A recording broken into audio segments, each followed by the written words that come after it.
নমস্কাৰ।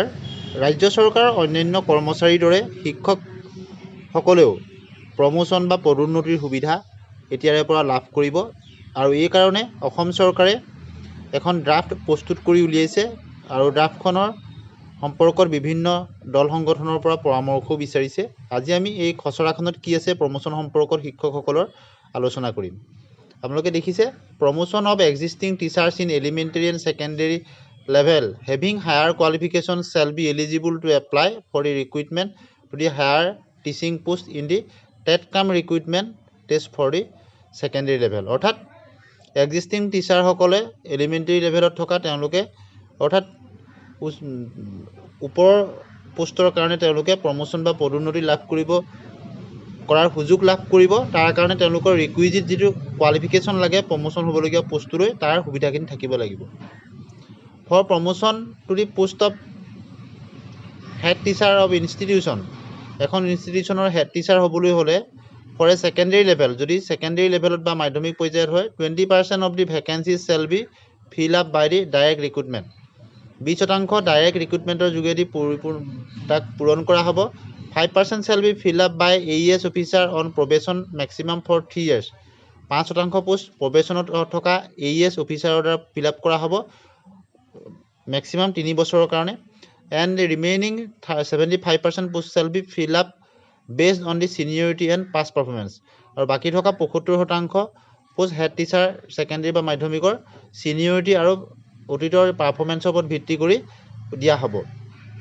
In the elementary level, elementary বা প্ৰাথমিক পৰ্যায়ত for the promotion to the post of head teacher হ'বৰ কাৰণে the post shall be fill up where 25% of the vacancies shall be fill up by direct recruitment. 25% post প্ৰত্যক্ষ বা direct ৰিক্ৰুটমেণ্টৰ যোগেদি fill up কৰা হ'ব আৰু 75% post shall be fill up based on the seniority and past performance.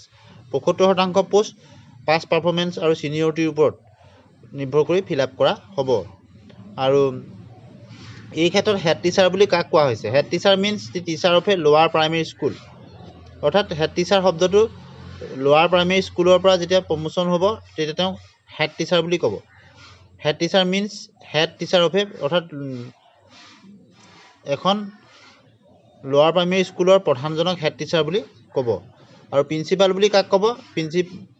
Principal means the principal of A higher secondary school. Higher secondary স্কুলৰ প্ৰিন্সিপালজন যিসকল 12লৈকে থাকিব তেওঁলোকক প্ৰিন্সিপাল বুলি কোৱা হ'ব।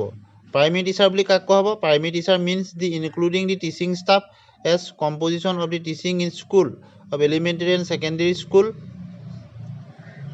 ইম্পাৰ্টিং education for the class 1 to 5। 1 to 5লৈকে থকাখিনিক প্ৰাইমেৰী টিচাৰ বুলি কোৱা হ'ব। In whose appointment the maximum qualification as a prescribe NCT নৰ্মছমতে যিসকল থাকিব 1 to 5 তেওঁলোকক প্ৰাইমেৰী টিচাৰ বুলি কোৱা হ'ব। টাৰ্মছকেইটা কোৱা হৈছে।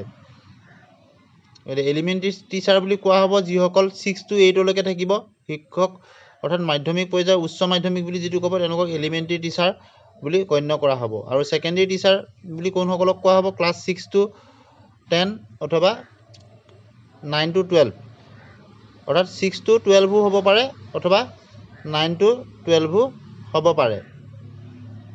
গতিকে সেইসকল শিক্ষকক ছেকেণ্ডেৰী টিচাৰ বুলি কোৱা হ'ব। গতিকে প্ৰমোচনৰ ক্ষেত্ৰত কেনেধৰণে হ'ব ফিল আপ কৰা হ'ব এই ক্ষেত্ৰত খচৰা প্ৰস্তুত কৰা হৈছে আৰু কোনসকল শিক্ষকক কি বুলি বিবেচনা কৰা হ'ব টাৰ্মছ আৰু প্ৰমোচন পোৱাৰ পিছত কি বুলি কোৱা হ'ব সেই সম্পৰ্কেও খচৰাত উল্লেখ কৰা হৈছে। আৰু বিভিন্ন শিক্ষক কৰ্মচাৰী তেওঁলোকৰ পৰা পৰামৰ্শও বিচৰা হৈছে আৰু ফাইনেল হোৱাৰ আগতে। গতিকে অদূৰ ভৱিষ্যতে শিক্ষকসকলেও প্ৰমোচনৰ বা পদোন্নতিৰ সুবিধা লাভ কৰিব। ই অত্যন্ত শিক্ষক সমাজৰ কাৰণে এক সুখবৰ বুলি ক'ব লাগিব। ভিডিঅ'টো শেষলৈকে চোৱা।